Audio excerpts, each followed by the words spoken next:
അച്ഛൻ നമ്മുടെ പള്ളീൻ്റെ ഉള്ളിൽ അൽത്താരേൻ്റെ ഉള്ളിൽ ഒരു അച്ഛൻ തിരുവസ്തി പിടിച്ചിരിക്കുന്ന ഒരു ചിത്രമില്ലേ, ആ ചിത്രത്തിന്റെ കഥ എന്തിട്ടാ?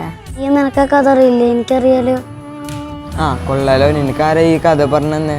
എനിക്ക് എൻ്റെ അമ്മാമ്മ പറഞ്ഞു തന്നാ. ചേട്ടൻ എനിക്ക് ആ കഥ ഒന്ന് പറഞ്ഞു തരുമോ? അന്തോണീസ് പുണ്യാളൻ്റെ അടുത്ത് ഒരു ദിവസം ഒരാൾ വന്ന് പറഞ്ഞു വിശുദ്ധ കുർബാനയിൽ ഈശോ ഇല്ലെന്ന്.